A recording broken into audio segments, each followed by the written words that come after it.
Welcome to the Hoppothetically podcast with Nikki Downtown and Fat Nate. We provide thoughtful and correct answers to probably the most important questions in the world. I'm a New York City-based comedian. Nathan is a New York City-based dyslexic. Thank you so much for being here. We hope you enjoy the show.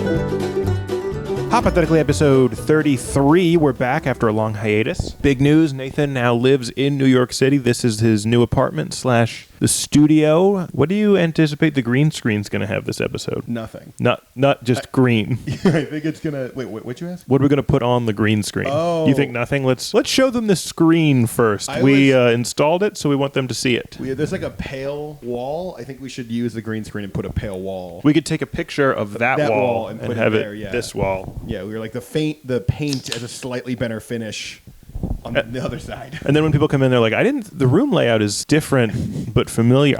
I'm confused. People come in and just throw up because they're so disoriented. Alternative solution, a thinner Nathan. Yeah, because I'm gaining weight and I can notice it every time I watch the podcast. I'm like, oh, I'm getting fatter and fatter. But then you literally have a before and after, but it's the wrong order. Yeah, but they won't know who's the real Nathan. Like, which one's the Nathan podcasting and which one's the background. You sure about that? I'm pretty confident. At a random. This episode is brought to you by Boost Oxygen. Boost Oxygen. It's at Lowe's. I love that their ad says no calories, like no carbs, no... Is my voice did it make my voice No, different? oxygen. It makes your voice Oxygen. It doesn't make your voice different. Oh, it's natural. Yeah. Every single thing they say on the oxygen is, it's silly. Oxygen directly fuels 90% of all body and mind. It's like literally selling oxygen. Do you think if they said it was from a weird area, it'd make it more sellable? If it was from Fiji? Yeah, if they were like, or like we like broke open the ice caps and we got some pure oxygen bubbles. And that they had to ship oxygen across the world. They didn't use like special containers. They just put it in crates and then closed the crates and then opened the crates when they got to the end and just took all the oxygen out of that. How much would you pay for someone's last breath? Whose last breath? Someone's. They bottle it. It's not oxygen. I guess it's actually carbon dioxide, but you could get it. As they're dying, I love you all. And I think it really depends on the lips. Like, you can really tell if you want, like, lips and teeth area. That you can, once you look at that, you can tell, like, that's going to be a good breath. I think a breath is a breath. They're not doing their last breath like... No. But have you ever looked Remember me. Have you ever looked at someone's mouth and you're like, I don't want whatever comes out of that. I don't want anywhere near. Yes, I have experienced that. Is it my mouth? Today was a big day, us both using the same oxygen tube. Oh, you didn't talk about how sad you are. So you're really sad. Scale of 1 to 10. Really, really sad? I sort of just dropped the scale. Scale of 1 to 10. You're going to kill yourself? Nope, that's not the scale either. Scale of 1 to 10. Wait, is 1 killing myself or is 10 killing myself? 1 and 10 are killing. It's a circle. And 6 is killing yourself. So it's 1 to 5. Did you go to math? Did you ever learn? Yeah, I went up to calculus. I was a OSHA apprentice. I was an engineer apprentice, certified. But you didn't know that. What the fuck does an engineer apprentice do? Get coffee for engineers. Yeah, the only thing I can imagine is just you're carrying around rulers and they're those weird circle rulers for them. Mm-hmm. And they are just shine flashlights. It's a lot like being a son. Do they kiss you on the forehead when you did a good job? Yeah. That's amazing. I don't even want to be an engineer anymore. No, you want to just be the apprentice. Yeah, I want to kiss on the forehead. Do you have to wear like how Robin wore kind of like a skimpier version? Yep, you wear red tights. Okay. It's exactly the same as Robin's. I was imagining which is a skimpier version of what they wore. So if they wore like a welding apron? Yeah, you would wear like a welding apron that just goes right into my crotch. Yeah. Like it cuts off right at the tip of your dick. Yes, you're right about that. Okay. Do you think that was part of Robin's fighting style? Is that he made you really uncomfortable with how skimpy his outfit was? If a police officer walked by, they're not going to think that this little boy is stopping a bank robber. They're going to think this man is molesting a little boy. No, it's entrapment. Because every time you fight Robin, it's now felony sexual assault. Yeah. No matter what. Yeah, they just tack that shit on. Like, Robin kicked me in the face. He's like, you pervert. Bet you licked his foot. You're like, I didn't want to. He kicked me in the mouth. Wow. They don't like your kind in prison, you know. And that's when Batman puts his stamp on them. That's what that stamp meant, is that you tried to fuck Robin. What I think happened is he made the stamp, right? He was like, I'm going to put the real fucked up sex offenders. That's what I use the stamp for. But they're not really coming out at night, so he's not really catching that many sex offenders. So he was like, he had to make his own. Yeah, he had to make his own sex offenders. So he got a boy wonder and dressed him up into something skimpy to try to lure out I don't want to keep going with this. One day Batman takes off his Batman stuff and you see that he has one of those as a tramp stamp. Like, wait, what does that mean? He's like... If Batman ever gets caught being Batman, what if his thing was he had to go around like a sex offender and just tell everyone he was Batman? Knock on everyone's door, hi, I just moved in, I'm Batman. And they're like, that's cool. What would you say to someone who did that? My first thought is just to be concerned about that he's going to try to join and then be way too much on the neighborhood watch. He would get in there and he'd be like, can I join the neighborhood watch? It's like, you're actually supposed to be 500 feet from all neighborhood watches. Yeah. You are not allowed anywhere near any kind of civilian justice. He wants everyone to wear uniforms. And he wants everyone to dress like Robin? Yeah. I bought all these tights for you. Okay. Yeah. And the worst part is he doesn't even wear the tights. He has a more... No, he has tactical gear. Yeah. He's wearing body armor and we're wearing like Rockette skimpy dress shit. Yeah, it's so funny because Batman designed his uniform to strike fear into the hearts of criminals, and he designed Robin's uniform to strike uncomfortability. Yeah. You know what he really should have done if he wanted to strike fear in the hearts of villains is he should wear the Robin. Yeah. The same size Robin suit. Yeah. The 12-year-old boy Robin suit, Bruce Wayne runs around wearing that. Okay. So in this question, you are like a new serial killer. Okay. Think like Jeffrey Dahmer when he first started. I'm just saying that to be topical. You finally gain the confidence to go into a house and you break into it and you start cutting into the family, but you realize it's cake. Well, you're really doing lots of topical stuff.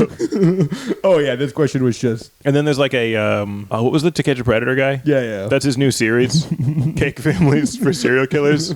So what are you doing here, Nathan? Were you hoping to slaughter this whole family? You're just getting into it. It's just cake. We cut out a piece of crime. Fuck. I was thinking more of like you go into the house and it's like a game show where one of them isn't cake. We like left one of the children is still actually sleeping. We took the rest of the family out and you have to try to cut into them and figure out which one's a real person and which one's just really good cake. They would have like a thing to sound, like make scream sounds as you cut into. All cakes, I think, should have a scream that happens when you cut into it. Happy birthday. Ah! No! When they kill the one dude in Saving Private Ryan, where he's like, let's talk about this. No, please, no, God, please, no, stop. For every slice. You're serving everyone the cake. Hey, would you stop, can you stop crying on the cake? What if it went the other way? Where it like, I thought you would get that more immediately. What if it went the other way, huh? The cake cut into you and you screamed. Sure. No. What if it like, whenever you walked by the cake, it was just like, hey. It wants to be cut? Yeah, it's just like, cut me a little bit. Cut. Yeah. All right, so you're a serial killer. You come into the house. And you go in to cut a person, like to stab someone. And it's your first kill? Your first kill ever, and it's just cake. I think you'd probably, you'd like stab, and you're like, that went really easy. I guess I'm like really strong, and you'd be like, wow, no reason. And you'd probably get a couple of people, then you actually stab the first person, and you're so used to the cake stabbings that when you actually stab them, you're like, ew, oh, that's gross. When you finally get to the real person, and you're not just cutting cake anymore, you're like, I didn't want to kill anyone at all. I just wanted to be a baker. No, and when you stab the cake people, you probably think they're real people, so you think you're really fucked up. You're like, oh my God, I think people's dead bodies are just so delicious, and they smell so good, and they're warm and bluff. They wouldn't even be like, I thought I'd have to cook these people, but I can literally just, I must just be ravenous that I can just rip chunks of people. And you're like, was my biology teacher like just full of shit? This isn't how I imagined it at all. Yeah, I mean, maybe you go like, you're a serial killer and you butcher a family, and then your excuse is that like I thought it was cake. I thought everybody was doing that now. I've seen lots of internet things where stuff is cake. I stabbed everyone and they started screaming and begging and bleeding, and I was like, I'm not falling for, I know cake when I see it. Yeah. Guys, this has put a lot of work into this, wherever the hidden cameras are. So, backstory, when they killed Caesar, every single person who wanted to kill him stabbed him once, so it was like they all killed Caesar. The question is, you're one of those people, you're all stabbing Caesar, you each take your turn, and then one guy goes up and just slaps Caesar in the face. And you're like, hey, hang on. And he's like, yep. And you're like, I mean, we all stabbed Caesar, And he's like, yeah, I mean, I fucking got him. What do? Do you make him go again? I'd just be like, dude, we made a plan to get here at 7 and stab Caesar. Did you forget the knife? You probably share the same knife. Well, maybe that's icky. Yeah, I'm not going to share the same knife. Yeah, it's not cake. It's not even about him using my knife. It's about making a plan and sticking to it. It's about being prepared. Like, this is the 3rd or 4th time we've done this where you forget your knife at the stabbing. It's literally the only thing we are doing there. How could you forget it? I just think it's funny if you're like, hey, man, you have to actually stab him. And he's like, oh, yeah, sorry. And then he just like slaps him harder or whatever. He's like, no, I mean, that's not, what you're doing is not lethal. And he's like, we're killing Caesar. And he just is like, Caesar, you can't pull off that robe. Everyone's like, all right. It's like, okay, one more try. You have to kill him. Everyone's totally stone-faced. He's like, oh, shit. We were like, you have to draw blood. And he just like pinches him a little bit. He wipes his hand on some of the other blood. He's like, no, look, when I slapped him. Could you imagine at the end when the coroner comes back? He's like, yeah, Caesar died by slap. It was so disrespectful that he died of shame. Yeah, immediately. I'm like, what about all the stabs? I mean, those were superficial at best. That was for you guys. But he doesn't want to stab him, so he sticks his hand in the blood, and he's like, look. And they're like, no, we know that wasn't from you. And he's like, la. And he's like, what is that? You guys don't think I'm hardcore enough? They're like, no one said you're not hardcore. He's like, what are you trying to prove? What are you doing? You want me to fuck Caesar? No, man, you have to stab. All right, I'm going to fuck Caesar. Somebody stop me. Nobody stops him. Then everyone's like, we're all culpable for killing Caesar, but we are putting him on trial for raping Caesar. Yeah. All the other conspirators were like, alternative situation, but similar. Everyone stabs Caesar, and one guy wants to fuck Caesar. So he's like, guys, we all gotta fuck Caesar. Right? We're all in this together, huh? Or at least kiss him on the... He kisses Caesar on the lips. He's like, you guys all got to kiss Caesar on the... Like, no. And they're like, maybe they're like, oh, fine. I guess it's like a respect in Roman time. It's like, oh, that's just what we do. And yeah, and they all go around, and then the first guy gets back in line, and he does it again. It's like, we all got to go around again, baby. And Caesar's just playing dead. Yeah. What if he's not dead? No. Caesar and the guy conspired to kiss? Because Caesar wanted to kiss all the Romans. Yeah, so he plotted his own death just to get that kiss. Yeah, all the knives are really blunt. Like, wait a minute. He's like... There's just ketchup everywhere. I think it would be an interesting take for our podcast because we always do pretty graphic gay stuff. I don't think we do that. I think we just do graphic gross stuff. I think we should switch from graphic gross stuff to like PG gay stuff. Like all of our examples just drift into like men holding hands. Like how do they always find their way to this wholesome gay stuff? Stop doing that with your foot. I grab it with my hand. Sorry, if you can't see, I was kicking Nathan's cat's penis. Nathan's annoyed because he likes to grab it with his hands. I'm doing my... You have a friend that gets really into meditation and does a lot of shrooms, and he says he has like epiphany with God, and the only thing he changed in his life after seeing that was he just got really into making sourdough bread. Whenever you try to talk to him about the experience and him seeing God, he just always trails off into bread making, about how to get the bubbles out of the bread from kneading it just right. And you're like, is this related? And you just cannot figure it out. I think it'd be funny if he always was into bread making, and he knew that you wanted to hear about his meeting with God, and he's like, yeah, totally. It honestly reminded me a lot of the process of kneading the dough. Like, it's pretty... Have you ever kneaded dough? It has a heavenly... And you're like, can you just tell me what God said? Yeah, you know what people don't realize about Jesus' body when he was bread is that he was sourdough bread. You're like, I don't think he was. No, he was. He was sourdough. That's why the Last Supper was so awesome. If the one person who talked to God was really into sourdough bread... No, got really into sourdough bread. That's the only thing you change about his life. He was still a child rapist? Yeah, none of that. It was all kosher, but he just started making sourdough bread. Is he on his deathbed? All right, so you do the meditating and you see God that way, and then God tells you something, and then you 2 weeks later have a near-death experience, and then you're just back at God, and God's like, hi. Like, he does that like lip suck-in thing. He's like, and you're like, do you have any more wisdom? He's like, I told you everything. Yeah. I told you this stuff last time. I told you how to make sourdough bread. Yeah, I got nothing. Yeah. And you're like, okay, how long does this last? And he's like, I mean, for you, it's like 30 seconds, but it's about 4 years. About 4 years you just sit in my office. Yeah, he's just like, well, can I turn on the TV? No, I'd prefer you didn't. I actually have a lot of work to do right now. I feel like I'd just be like, yeah, man, but like, you're omniscient, so you knew why are you acting so awkward and weird? You knew I was coming. And then God just takes a phone call. He's Yeah. like, so yeah, your second run-in with God. Really awkward. Third one, too much eye contact. Yeah, the third one, God's like, all right, you know what? You're here. Let's get into it. Are you gay? Like, that's all God, because everybody doesn't want to tell God they're gay. So he's like, come on. I know some of you guys are. I watch what's happening. Some of you are gay. Nobody admits it. Are you gay? Yeah. You're like, no, I'm not gay. He's like, come on. God starts manifesting dicks. Come on. Come on. You can tell me. You can tell. Seriously. You don't even go to hell. Seriously, dude. And then they go to hell. They go to hell. Yeah. It's like a funny. Yeah. Gotcha. What is that button that says trapdoor? It's nothing. Are you going to push that trapdoor button if I tell you I'm gay? No. Nope. There's too many people in heaven, so he's just trying to trick people into doing a gay act so he can just send them to hell. Robin jumps in and tries to kill. You're like, okay, I know. Okay. What if you had a near-death experience and it was one of those elephant gods? Is it fucked up to bring peanuts to that? Is he gonna find it offensive and be like, dude, that's such a fucked up stereotype, or is he gonna find it really gracious? I think it would be weird just knowing, like, if you believe in one of those elephant gods that, like, you know, with Christianity, we were made in God's image, but just to be like, we weren't, elephants were. You are not as hot as an elephant. The most gorgeous creatures on earth, elephants. Yeah, he's like, do you care about gay people? It's like, no, I just wanted everyone to fuck elephants. I like elephants. God has no feeling. He just is like, I love elephants. They are so cool. They're huge. And they got the horns. God's face doesn't even look like, he made his face look like that because he's I love, God's autistic. He's like, I love elephants. I made you guys in my image, and then I made elephants and went, fuck. That's and cool. then I changed my image to be more like an elephant. And he's like, actually, surprisingly, I'm slowly changing your image. We're all like evolving into 100 elephants. generations. That's why we're all getting fatter in the U.S. Yeah. We're not. It's like, yeah, you guys are all shaming each other and trying to go to the gym. No, I'm making you into elephants. Yeah, I'm making your skin worse, and I'm making you gain weight, and in 100 generations, there will only be elephants. Yes.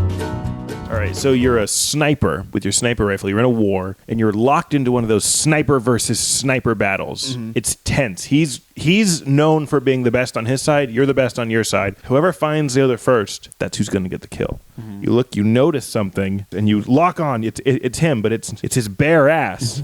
He's mooning you. And you look closer. What's under his bare ass? It's his balls. You're getting billy-goated. You're getting billy-goated, Nathan. What do? Do you take the shot, or do you realize when you've been beaten? You tip your hat, you walk away. You got billy-goated by a Korean. This is the Korean War, I guess. It's tough because their balls aren't very big, so it's a tight squeeze. Yep. Well, but also their ass isn't very big. No. So you're like, God damn, I don't even see that. I'm a good sniper. You take the shot? I don't know. You worried if you take the shot that it's going to go right up into his asshole, out his mouth, and not hit a single thing? I feel like, because it's usually snipers have teams, so I feel like what I would do is like look really panicked, put down my gun, and then like call on the radio to my team, like, we need to get out right now. Send it an airstrike. We need to leave right now. Everyone get the fuck out. And they're like, what happened? I just get out. You just don't explain anything. Do you think it'd be weird if they had a code for that? Like, a Blue 17 is inbound. Yeah. Everyone's like, ha. You know, it'd be funny if that happened and they look back at their records and they found you just stared for like 45 seconds. Like, what happened? Like, you have to go to trial. They were like, what happened in these 45 seconds? You were like, I was just looking. Yeah, they have a reenactment in the courtroom. To show people how long 45 seconds of staring at someone's like Billy Goat is. It's just shaking slowly. Yeah. And then I know I couldn't, but I felt like I could smell it. You were almost a mile away. I just felt like I could smell it. For those 45 seconds, all you did was zoom in the scope more and more and more. I was trying to get the perfect shot. You had a shot, son. The defense is just like, it wasn't even technically a full Billy Goat. The balls were not perfectly tucked. Yeah. One ball you could not see. You should not have been stunned for that long. Did you think his ass was tasty? No, I didn't think. I stand on that wall, and I'm the one thing between you and those. Did you think his ass was tasty? Yes, I thought his ass was tasty. You join the army and you feel like, and you realize that the threat against America is not terrorists, but just Korean guys billy-goating. It's the one thing that the Marines don't train for. The snipers know every other contingent. The thing is, so it used to, fun fact, it used to be that soldiers would miss a lot more deliberately because they trained on targets and not human-shaped things. Then when they had to shoot at people, they would not like it and they would miss. And then we started shooting at human-shaped targets, so we got used to that, but nobody has shot at billy goat-shaped targets.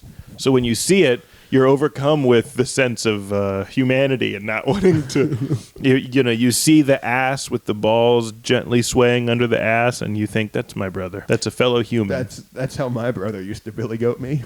Yeah. Every time the snipers see that, they just stand up and they're like, what are we doing here? I want to go home. And then they get picked off by another sniper. Yeah. Decoy. They have decoy billy goats all throughout the cities. You know, it'd be, in Saving Private Ryan, when the guy sees the other guy's scope and then he gets shot through the scope. Mm-hmm. If the guy, like his sniper, had a fake ass and billy goat that surrounded it, and right out of the asshole the actual barrel was. So he just sees the ass, and then there's just like a flash in the butthole, and you're like, the fuck? Sniper. He just fart? Is that what I just saw? Dead. I was imagining that he would be Billy goating and then put his head kind of between his legs and put the sniper there. Oh, yeah. So it's So you see butt, ass, balls, and then the barrel. sniper and the guy who's upside down. Yeah, they start training Marines to do this weird backwards sniper shot. It would make Call of Duty games a lot less fun. Most of what It was mostly looking at asses. they're just like, we had to stop making we can only now do World War I and World War II and up to like the Korean War, because the ones after that get really gay. Oh, dick and balls, dude.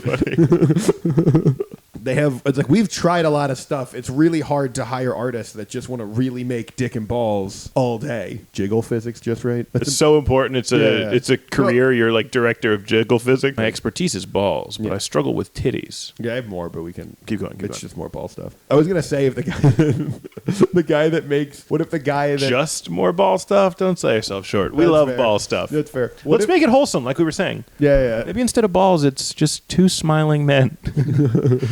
Instead of seeing your Billy Goat ass, you just see a guy with his hair combed in a collared shirt going, and you're like, that's nice. You know how everyone kind of thinks if there was an active shooter, they would just like fuck him up? What if it's like that guy gets hired to do the seminars? He's like, all right, what you do when the guy comes in, you fuck him up. You know, he points the gun, you bob and weave. That's what I would do. If somebody tried to do it to me. Your wife is pregnant. Baby stillborn. Baby dies. You find a suicide note that the baby wrote in the womb. You find the little adorable little note in a little tiny pen. It's really cute. And the baby says, I killed myself because I'm so fat. I mean, look at me. I'm all fat. I'm like the fattest thing I can see. I'm just fat. I'm gross. Couldn't handle it, because the baby doesn't know about other people. Just is like, what the fuck? Do you tell the wife? Is it bad to have a first thought that I would weigh the baby to see if it was fat? I think that's a good. How much did the baby weigh? We didn't weigh the baby. Why didn't you weigh the baby? Did you read the note? Yeah, I read the note. The first thought I had was weigh the baby. Second thought I had, cool that my baby could write in cursive. Could you imagine if when the pregnant woman comes in for an ultrasound, they're like, your baby is actually so fat, we're putting it on suicide watch. You need to take antidepressants for the baby. Yeah. You know how the people sometimes will talk to the belly? They're worried that people are going to bully the belly. People are going to walk up to the belly and be like, you're You're so fat in there. Yeah. Are you calling me fat? No. You're pregnant. You're beautiful. Yeah. You're so fat. You fat little bitch. I would make a foundation that accepts money to raise awareness. You would give talks. Support. Yeah. You would take up like 10 women on stage with you and you'd be like, these women have fat babies. Yeah. And no one make fun of them. In fact, someone come up and make fun. Well, let's see what not to do. And they would go, fat baby. And you go, no, we don't do that anymore. I was trying to talk more, think of a fun name, but I couldn't think of one. What my foundation would be called. Nathan Against Fat Babies. Wait, it sounds like I'm killing the dead babies. Maybe you wrote the note.